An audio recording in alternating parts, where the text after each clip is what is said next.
This is Peggy Peck at the American Stroke Association in New Orleans. There have been a number of studies looking at the need to get stroke patients to treatment quickly. There have been a number of educational programs sponsored by the American Stroke Association and some international organizations with this goal in mind.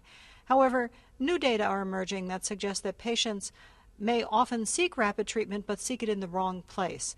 Today we've heard two studies that have investigated what happens when patients call a physician's office instead of calling 911 or a local emergency number.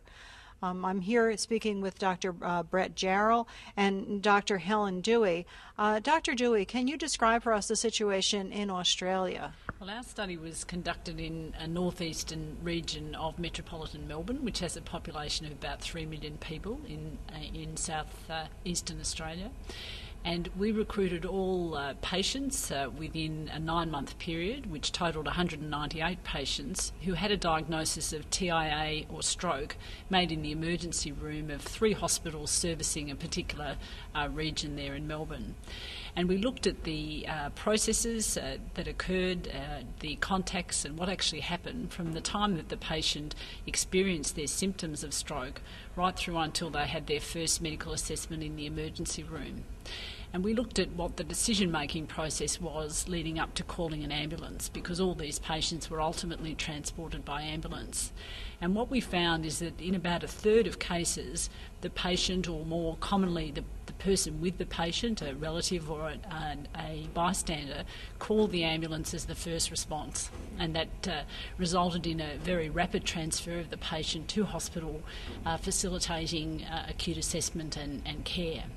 In about 22% of cases, the patient or the person with the patient called a family physician as the first response.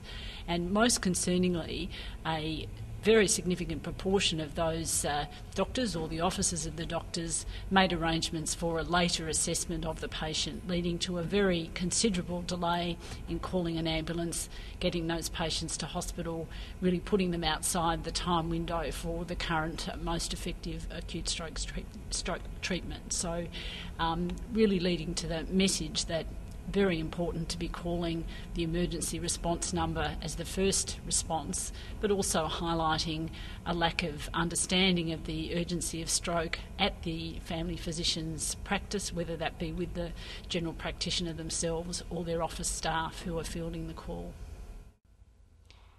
And you, Dr. Jarrell?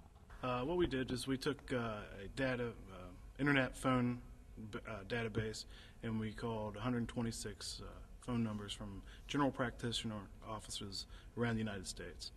And what we did is we presented a scenario where we told whomever answered the phone, a spouse of a known patient calls in, and it's roughly 10 in the morning, and this person is experiencing roughly 20 minutes of trouble speaking, left arm, left leg weakness, a stroke scenario. And we gave them 4 options of what would you tell this patient or this spouse to do. And the options were wait, if there's no problem, no harm, no foul. The second would be, wait, if it's not getting better, we'll schedule you later in the day. Third option is we'll schedule tomorrow. And the fourth would be call 911. Well, roughly 30% of the respondents told the patient or the spouse that they would get them in that day, obviously not recognizing that this is an emergent condition and not directing them towards the hospital. When we said, what about this, if we change the scenario to make this chest pain, shortness of breath, 100% of respondents said, go to the 911, go to the ER.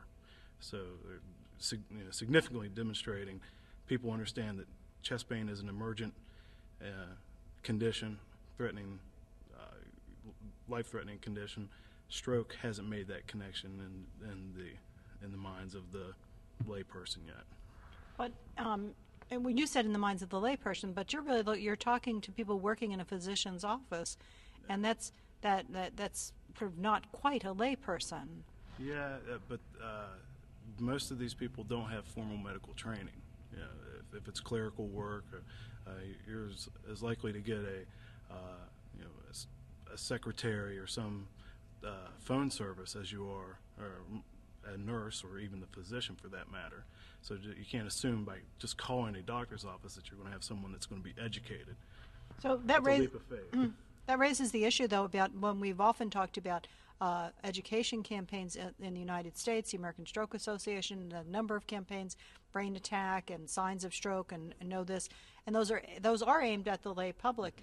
But what is your sense about if there should be a special education campaigns aimed at the professional audience? Now I'm talking maybe primary care offices, primary care providers, and the people who staff those offices. Has anyone looked at that? Has anyone looked at that in Australia?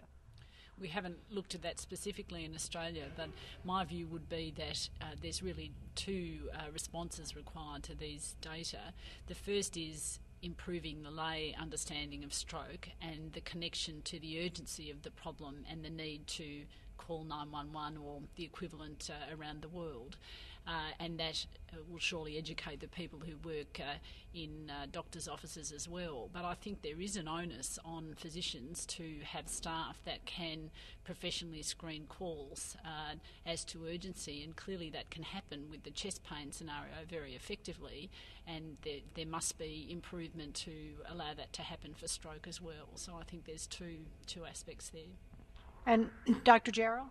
Yeah, I think there's two levels of education. I think it's just you have to continue the fortification and constant re-education of the general populace, and then for the people in these offices, the prudent office manager, physician would educate people on certain scenarios that, hey, these things you have to be able to recognize. Obviously, we've done an exceptional job with chest pain and potential heart attacks.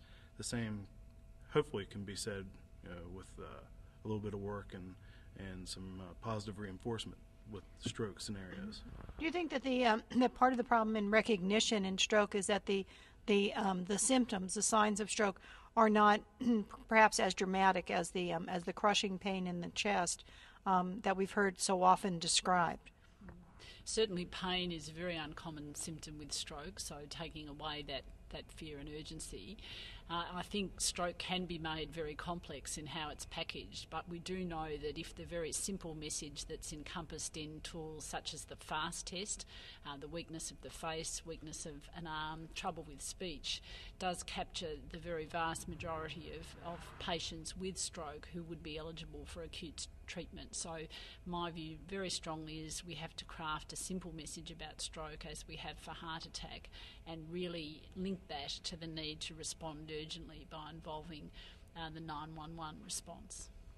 And you, Dr. Jarrell? Yeah, actually, we incorporated a question in our study asking the respondents if they had ever heard of the Cincinnati Pre-Hospital Stroke Scale, and only 2 of the respondents had ever heard of this. So yeah, there's definite interventions with some less than difficult material that's easily learned and easily retained, and that would be something to incorporate in everyday management of an office. I think that'd be pretty easy to do. But yeah, the whole issue with stroke in general, it can be so nebulous and less profound at times than when it first manifests itself, as then to the point where comatose and dead. So there's nothing where the initial heart education was chest pain, left arm, shortness of breath. It's pretty easy to grasp conceptually. You can't really package stroke into such a nice pigeonhole, at least not yet.